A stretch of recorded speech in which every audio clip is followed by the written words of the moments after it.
Who is the Love-One? Allah. Who is Ar-Rahman? Allah. Who is Al-Mannan? La ilaha illallah Muhammadur Rasul. Anya wone Christ no, anya wone Elijah no, anya wone adifo ne dia, and the identity na obosu wonsu na chese.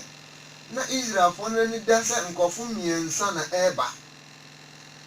Ana sa nkofo miensa no so yenim se, edom ko bisa wo Yesu Kristo wo Matthew chapter 17 verse 10 to 18 no, o ka kire ye se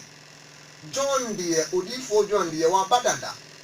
Aye Elijah no no badada nti adomko no hu ate ase se John John no ene Elijah na ye kan ho nsem se obeba nti sisi ade Elijah e de waba ene Yesu Kristo no so aba ye friend the Christ no nti sisi ano no aka onipa ye friend se de sa aka odifo no ene hona ono ni sisi ya ni aka no ayam prepare no wo bisa Kristo for no mo se adifo no nyina be wie ana adifo no nyina be ebe son wo John the Baptist so menua awutie me no so obi obeka sa asem no ka kye ne se oboa won kan Matthew chapter 23 verse 34 Yesu Kristo ka se na wenji ni suma mo nyansafo ne adifo na kye se ono na chi no Yesu Kristo achi no adifo bi mu eba na o se na yebe pamo mo afi nkroti asanko nkroti they will chase them from city to city uhwe san kom se wo yi a adifo bi ampoto ne otie no nye Matthew chapter 23 verse 34 wo se na me Yesu machi no adifo no bi eba na sai adifo no they will chase them from city to city na uhwe san akom se na ada chese san akom se fo na eba no ba ko beba is among of those that they will chase them from city to city, and Muhammad was one of them. He chasing him from Mecca to Medina. Our Matthew chapter 23 verse 34. Okay. Into where chase ampa Muhammad ne ba no e ba no bi nti se ano no Elijah ba Christ aba ndi sa odi fo na e hye ho no no anyo bia na ye komsire Muhammad sallallahu alaihi wasallam anya ye nkoso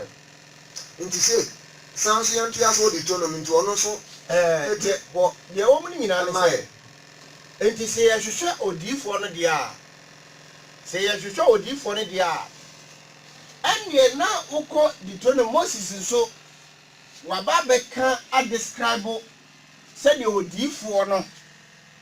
beba ye bisu ne niema nyina no oba ye ene wo kire ba bia odifo no nso no ye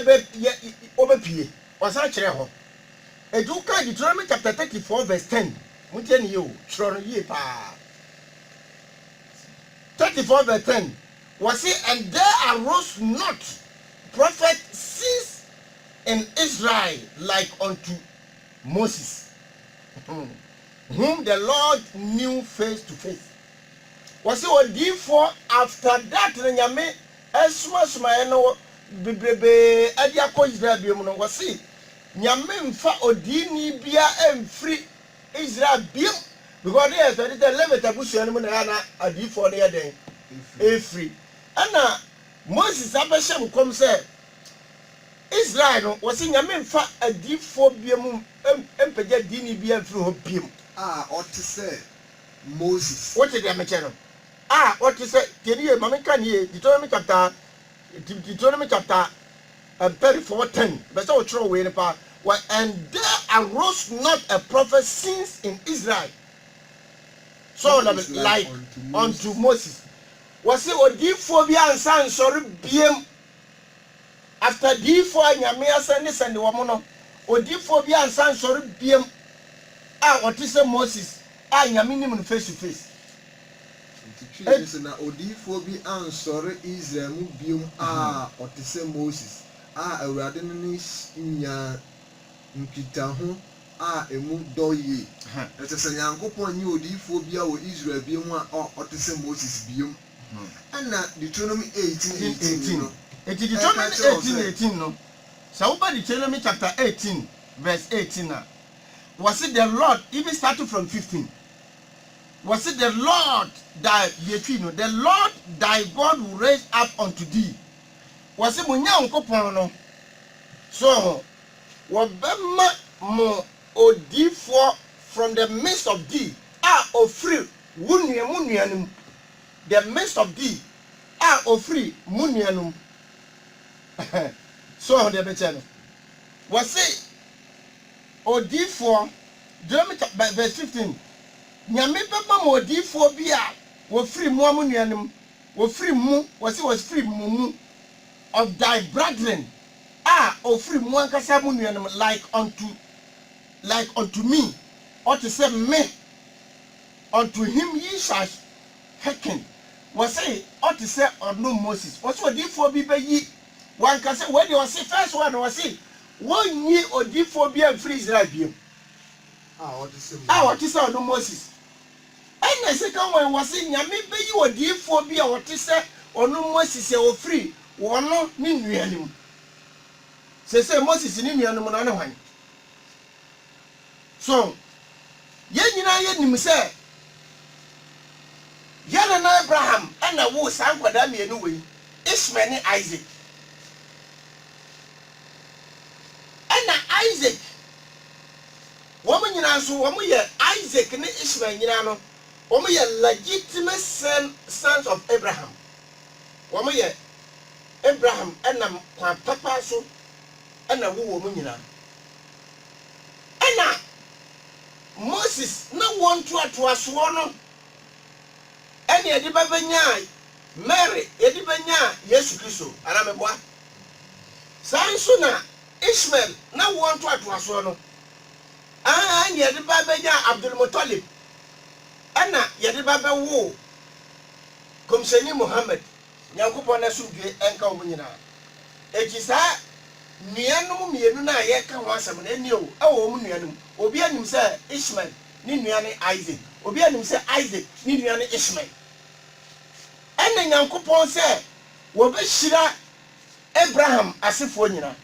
so we read Genesis chapter 17 verse 20 wo se obeye ayi Ishmael so wo be multiply the fruit no be make a great nation okay sanso ena we read a wono so Isaac so wo se obeye great nation enti se odi Isaac dia na ma D4 start free so ba ya de kasefo a D4 ba ye no ena nyankopon se onyi odini biam free Israel mamu a eye Moses anase Ishmael Isaac I want to aso na e ba ye no ebiem free Israel mu na mom obeye free mu nuanu mu sa mu nuanu no omu nuanu ne Ishmael asefo a na wo nto aso a ye ba benya ayi uye keda e o Bible mu na wo nto aso a e ba benya eye komsheni Muhammad sallallahu alaihi wasallam etemia sa wo hwa ba bia de Ishmael ko ye e ho sem e wo Bible mu ne bra san komshe we baba no sa wo de toto ho a enkomshe ne eba mu ampa se nyankopon die oyi no na wote se Moses no anye beka ho asem so nansa na sa nipa de beba no ne ho enkomshe ba Quran mu no the same be the Bible mu no the same be the Quran mu so we can Quran chapter 96 verse 1 nyame ka kire ne say read what did I mention komshe ne sha ase no na ya be kire mu Deuteronomy 18:18 no de enti wote se Moses ne ya ba be kire mu komshe ne say read Moses said, Muhammad said, I cannot read. What's it kind? What's it mean to me kind? What's it kind? What's it mean to me kind? They told me, sir. So we read Isaiah chapter 29, verse 11. What did I mention? I want also, was it read? Was it one king? Isaiah chapter 29, the same thing. So for the first a year near culture, they say, on king kind. They said the Quran, Ekah chapter 96, verse 1. Isaiah chapter 29, verse 11, 12 to 13. Also, you say, already, was one to be kind. Was one needy, if you say, was one to be kind. There's one king kind. We say, a young woman, yes, son. So, and yes, so yes, our comparative analysis we are. O D4, sir, ye the man, John, and ye, yes, John, or Waba, da, meboa. As at that time, Grana John, up and boy, I can answer. You have the bread, yes, you buy it. Yes, you buy Wachino. So, not John, mɛfa ne sɛ waba na sɛ woba Deuteronomy no a saa nkɔmhyɛ wei ada hɔ dadadadada no na yɛhwehwɛ odiifoɔ yɛhwehwɛ Christ ne yɛhwehwɛ Elijah John the Baptist waba odiifoɔ yɛfa sɛ Christ so aba na odiifoɔ no hwan nyame nso sɛ saa odiifoɔ no wɔho wɔbɛyɛ te sɛ Moses wɔho deɛ mekyɛ no ɛti yɛnyɛ comparative ayɛ sɛ odiifoɔ bɛn na ɔbɛyɛ te sɛ Moses wiwi a na odiifoɔ bɛn ɛna ɔbɛyɛ te sɛ Moses. Number 1 sɛ wohwɛ Moses a Moses etu wɔkɔ anantuo anasɛ Moses no yɛpamo no anasɛ ɔkɔ anantuo a wɔkɔyi Israelfoɔ no ɛdɔm kɔ Jerusalem meboa ɛno ne yɛfrɛ ne sɛ fɛ ne sɛ hijra ana jihad yɛkɔmhyɛni Muhammad sallallahu alaihi wasallam ɔno so from Mecca to Medina. Moses ɔbɛware yiw ɛwo ma na wode compare sɛ nka amanfoɔ so ɛbɛyɛ saa nkɔmhyɛ wɔ ebi so ɛyɛ Christ na so ɔmo deɛ mekyɛ no ebi sɛ ɛnyɛ Christ no because Christ no wantu ayi bia wankɔ hijira bia wantu anamo bia wantu yɛfɛ ne sɛ saa amantuo na yɛka anantuo na yɛka no wantu bi Christ nso ɔbɛyɛ wɔ abɛware ade no so yɛsi wɔbɛyɛ te sɛ Moses kɔmhyɛni Muhammad sallallahu alaihi ɔbaa bɛware edi ha no no woyɛ saa hijira na kɔmhyɛni ɛde kɔɔ Mecca ɔyɛ pam no ma no kɔɔ Mecca na wohwɛ deɛ Moses so ɛno so kɔɔ Misrim a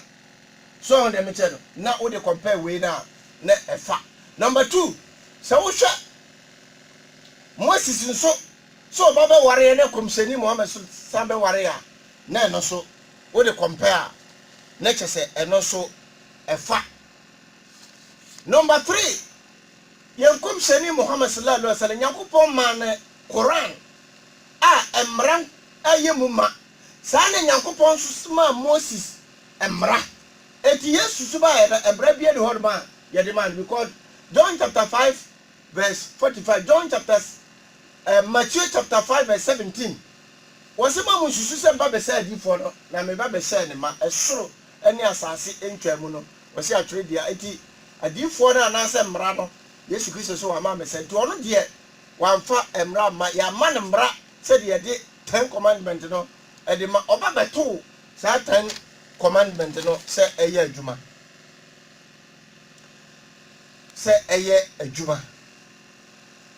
eti sɛ wohwɛ saa comparative way na yɛyɛ na anasɛ saa sie way na odiifoɔ biara di hɔ no ma ɔbaeɛ a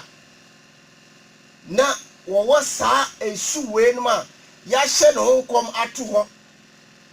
agye sɛ yɛnkɔmhyɛni Muhammad sallallahu alaihi wasallam because prophet no ɛne yɛhwehwɛ wogye wei ɛde ba Christ anyɛ yie wogye de ba John anyɛ yie wogye de ba obi anyɛ yie gye sɛ wɔno ne nuanom a ɔkae no ɛdeɛ na ɛyɛ Ishmael awoɔ ntoatoaso a yɛbɛbɛnya a nkɔmhyɛni Muhammad sallallahu alaihi wasallam no Ishmael ne Isaac no nso ɔwɔ ɔmo yɛ anuafoɔ ne adeɛ na ɔde ka ho yo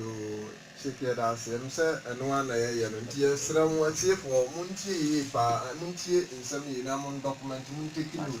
yo sɛnea na yɛka no yɛse Deuteronomy 18:18 saa nkɔmhyɛ no obi bi ɔbɛka sɛ Yesu Kristo na yɛhyɛ ne nkɔm na nyɛ nɔkorɛ ɛfiri sɛ Deuteronomy 18:18 sɛ Nyankopɔn so bɛyɛ odiifoɔ bi a ɔte sɛ Moses ɔno a ne bibia ne suban ne bibia te sɛ Moses sɛnea na menua no de mfa nto ho toto ho wɔna mo sɛ Yesu ɔyɛ Nyankopɔn na Nyankopɔn nso so deɛ ɔne Moses nsɛ wɔ ha no afei nso so yɛ Moses baa no ɔware wo ba kɔmkyere Muhammad baa no ɔware wo ba ne mu adeɛ a yɛhu sɛ saa nkɔmhyɛ deɛ saa nka bɛtumi asom Israelfoɔ akɔmhyɛfoɔ mo baa Moses akyiri nanso Deuteronomy 34 verse 10 ne sɛ wodiifoɔ biara nsɔre Israel bie mu a wɔte sɛ Moses bie mu nti wode kɔma Isaiah ɛnyɛ yie wode kɔma fɛnsɛ wode kɔma Solomon a ɛnyɛ yie wode kɔma obi biara ɔbaa yɛ Nyankopɔn odiifoɔ bi a ɔbaa wɔ Moses akyi na ɛnyɛ yie na kyerɛ sɛ ɔmo nuanom na yɛka no ɛnyɛ nua biara na yɛdɛn ɛyɛ Ishmael asefoɔ ebenya akɔmhyere Muhammad sallallahu alaihi wasallam afei nso tɛ na mekae no amanfoɔ gyina so pente sɛ yɛse nkɔmhyɛ no nyinaa bɛsom John so me se obi bi a ɔbɛka saa asɛm no aka kyerɛ no ka kyerɛ saa nipa no sɛ ɔboa wokan Matthew chapter 24 Yesu Kristo kaa sɛ adiifoɔ bɛba ayɛ ntoro adiifoɔ bɛba ɔnom wɔ hɔnom nti wɔhyɛ nkɔmhyɛ mmienu atoro adiifoɔ nom ɛɛba ɛna papa nom so ba papa a ɔkan no ɛyɛ Matthew chapter 23 verse 34 no wɔsɛ eyi nti mesoma adiifoɔ ɛne nyansafoɔ ɛne deɛ ɔmo a the scribes ɔmo a bɛkyerɛkyerɛ na ɛsɛ sɛ akɔmhyɛfoɔ no ebi bɛba a ɔbɛkura book nti ɛsɛ onya kyerɛkyerɛfoɔ saa akɔmhyɛfoɔ na yɛn mu dan sɛ ɔsɛ they will chase them from city to city nti saa odiifoɔ no ebi ba a ebetu no afi wɔn ano kurom wakɔ wasan aba n'akyi nti wohwɛ a chasing them from city to city no ɛnyɛ obiara na yɛ kɔmhyɛn Muhammad sallallahu alayhi wa sallam sɛ yɛnkɔ Genesis nso wokɔ Genesis nso a Genesis 16 na ɔba na ɔse na bɔfoɔ no ka kyerɛ yɛ maame Hagar sɛ hwɛ wo ba bɛnyinsa wo ba bɛrima na yɛbɛfrɛ no sɛ Ishmael na saa wo ba wei he will be like a wild donkey ɔbɛyɛ sɛ afupɔnkɔ na ne nsa bɛtia obiara na obiara nsa bɛtia no last mete ha na obi sɛ yɛka sɛ afupɔnkɔ na yɛka saa asɛm sɛ ne nsa bɛtia obiara na obi nsa bɛtia no kyerɛ sɛ nkramofo bɛyɛ tuturafoɔ no nsɛm adamfo wonte prophecies ase yɛka sɛ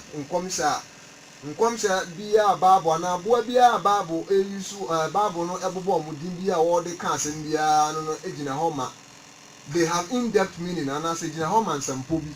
na mu afupɔnkɔ no n'adwuma a wɔyɛ ne sɛn sɛ afupɔnkɔ ɛne ka nti wɔbɛyi ɛde afi baabi a yɛka sɛ nka nante kɔ te sɛ bia takora de na nka nante kɔ ɔbɛtumi anante adu na mu berɛ a ɔbɛbrɛ no afupɔnkɔ no bɛtumi afa wo akɔkɔdi hɔ nom a wo mmerɛ wo nte ya nti saa afupɔnkɔ no ɛyɛ obi a ɔbɛfiri saa Ishmael aseɛ na ɔba bɛyɛ dɛn aba bɛyi amanfoɔ afiri sum ɛde akɔ ɔhan mu no saa nkɔmhyɛ no ɛgyina hɔ ma mame announce full line sallallahu alaihi wa sallam mame announce full line no na obi a ɔpɛ sɛ ɔba mu biara no ɔba mmra deɛ di kan no yɛgu so a yɛkyɛkye yɛwie ɛdɔso wɔ mu nti wo deɛ nyabotrɛ ne follow yɛn saa kakra so adesua deɛ bɛsua yɛsrɛ wo fra a wei nyɛ attack wei nyɛ ɛyɛ misconception amanfo adwene bi mu a ɔmo fa Islam so mo ɛna yɛkyerɛ mu adwene bi amanfo fa mo sɛ Islam so mo ɛna Islam bɛ sɛ bi o ɛna ɛnyɛ ba yɛm fɔso obi aba fɔso sɛ kyenkyena deɛ ɛkan no ɛna gidi wɔ hɔ na mmom no gidi a ɛwɔ Islam so mo amanfo de ha yɛn ɛfa adwene bɛ bi sɛ na yɛ starting ayukura woyɛ a na wɔyɛ afrɛ na Muhammad ho nsɛm wɔ Bible mu wɔ he ne ho nkɔm hyɛ yɛnim wo sɛ Koran ɛhyɛ Yesu ho nkɔm ɛna ne nyina yɛnim ɛna yɛato yɛ bo ase so a wɔde mekyɛ no ɛna ade no so nkɔm sɛ deɛ yɛto yɛ bo ase yi nkɔm hyɛ bi no mu afiri Bible no mu a yɛhyɛ ɔmo nkɔm no ɛyɛ ayi nkakra ɛna yɛbɛde kɔ ɛti wo ba line no so a na wo kasa ne wayi no na wayɛ wakɔmpɔto wo ho kakra ne yɛde wo nyina asua adeɛ yɛsua adeɛ eti number no ɛyɛ 0503389311 0503389311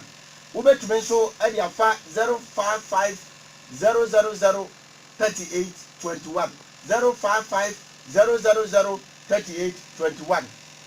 so na kyɛ sɛ yɛne wo nyinaa ɛrekɔ na deɛ ɛka kyerɛ wo ne sɛ yɛnnua yɛfɛ no sɛ Ibrahim Ibrahim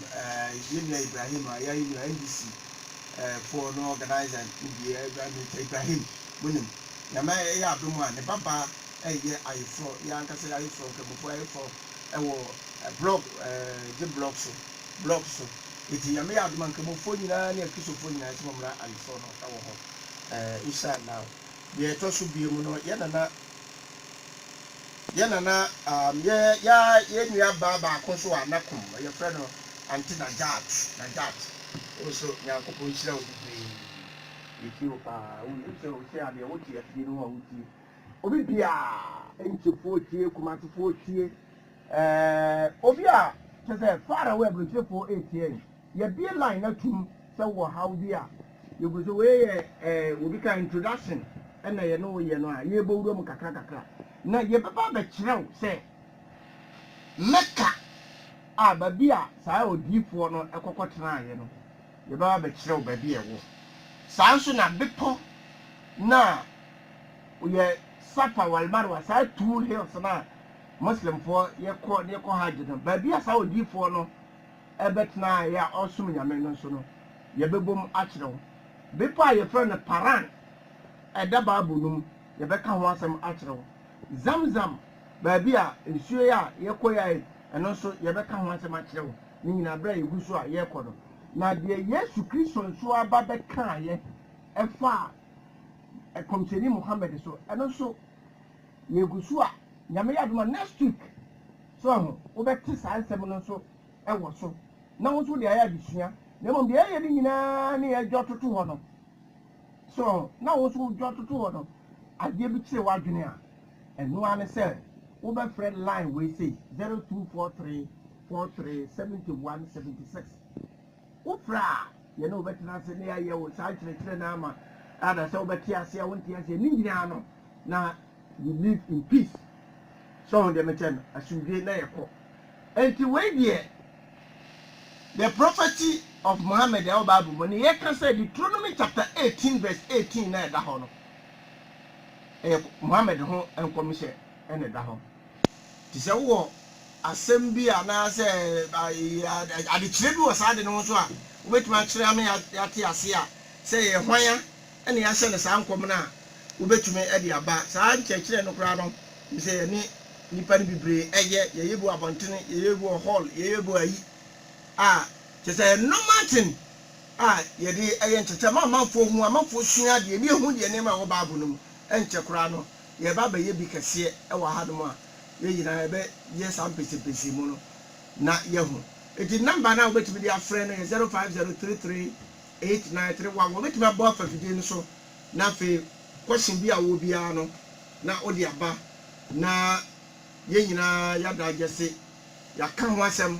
yɛaka sɛ Yesu ɔno berɛ a yɛba yɛhyɛ ne ho nkɔm de ambɔ ne din sɛ Yesu Kristo ɔbaeɛ akyie no anaasɛ ɔbaeɛ no ɛne yɛfrɛ ne din Christ ɛso na nkɔmhyɛ no abɛyɛ sɛ yɛbɛfrɛ ne sɛ nyame ne yɛwɔ hɔ so wo deɛ bɛkyɛ no ɛyɛ clear bi nti odiifoɔ bi a ɔbɛba bia no ɛyɛ ne nsuo ne na ayi no a yɛhyɛ ne ho nkɔm no ɛno na ɔba no ɛba mu a yɛsɛ odiifoɔ no ɔnie yɛde agyina so Deuteronomy chapter 18 verse 18 no ɛno na ɛgyina so sɛ from 18 19 start from 15 koraa ɛna ɛkɔ eti wobɛtumi aba line no so 0503389311 fi dɛm ho sɛ tiefo no tiwe no ase yie paa so wɔn dɛm kyɛn no aha deɛ ntiaseɛ no aba mu ɛna wobɛtumi aba 05055 000 3821 055 000 3821 wobɛtumi so download no iradane online radio yame yɛwie a na wabɔ mmɔdena sɛ wobɛtie ɛhu sɛm biara afiri hɔ no mo saa nso na online university program no so no registration no ɛwɔ New Central Mosque of Nkragwa bɔ mmɔdena wahwɛ yi a yɛkuro so agya wo amanfoɔ ɛde atena fie ɛbɔ mu degree yo yɛda ase I'm just a call no my because yes silence means consent good ɛpɛ sɛ amanfoɔ te sɛ obi bi a ɔbɛka kyerɛ sɛ yɛsɛ Deuteronomy 18 yɛde akɔ akɔhyɛ ɔno amanfoɔ kyerɛkyerɛ mu New Testament sɛ Yesu Kristo no ɛnyɛ nɔkorɛ da ɔse na yɛbɛma odiifoɔ bi a ɔte sɛ Moses na saa odiifoɔ no nso so Deuteronomy 34 verse 10 na odiifoɔ bi a nsɔre Israel mu biom. hello salaam alaikum Alaikum salam wa rahmatullahi ta'ala wa barakatuh. odini ba bi aka free Baca Hamza ni Abdullah. Alhamdulillah. amje Alam baca ya dah yang kau amamu ni dia amu tiada sana mewe. Setelah Allah amamu ni dia ni tinggal dah pergi amunya ada nama dia tidak menjadi dia.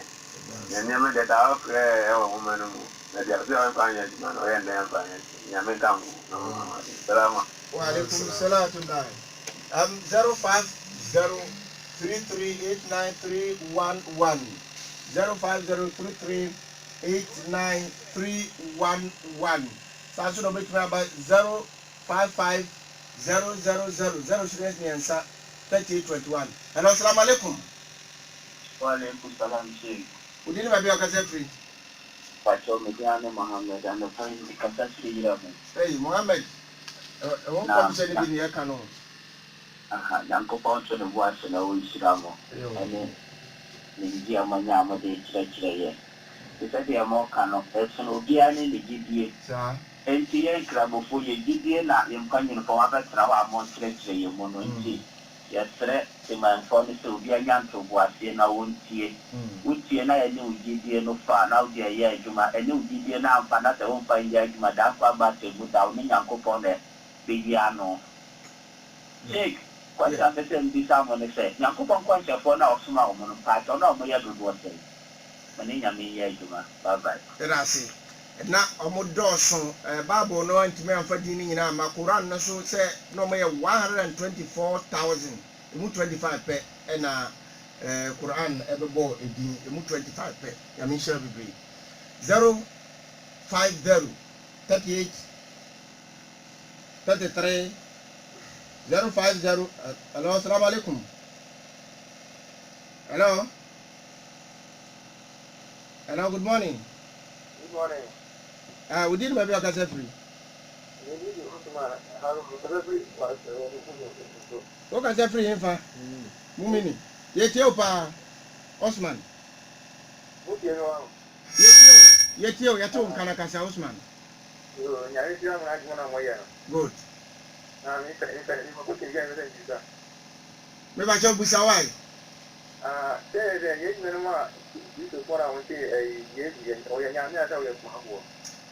Ene enya ho na ye ka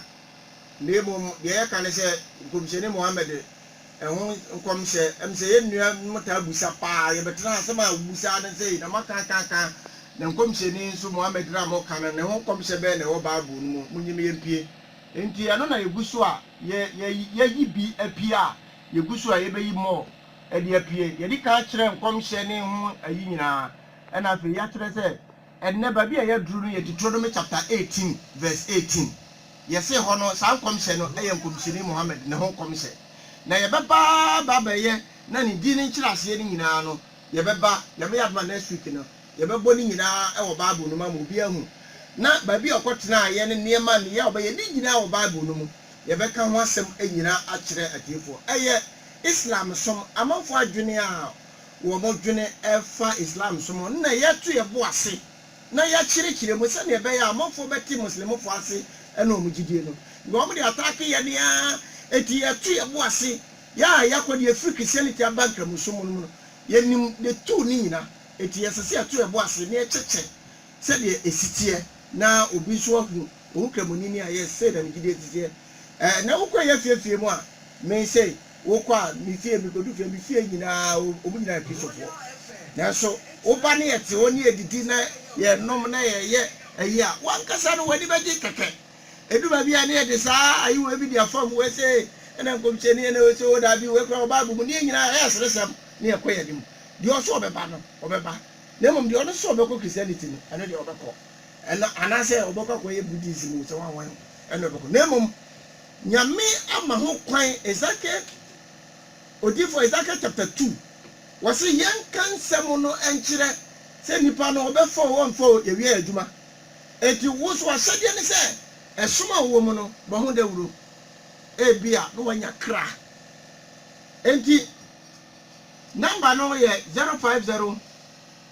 3389311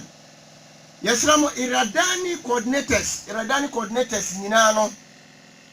ya schedule date no eye March general secretary yami aduma next week wadi March date na nkasa ye general meeting no ebeba nhihye ya ahodo a ye hihye ni nyina no nhihye ahodo a ye hihye ni nyina no ye betume ahihye sa hihye ni nyina ewo ye general meeting no ewo iradani office of secretary New Central Mosque. Hello, assalamu alaikum. Alayhi salam. Udini babi akasa. Newtown yetio. Once my camp yetio.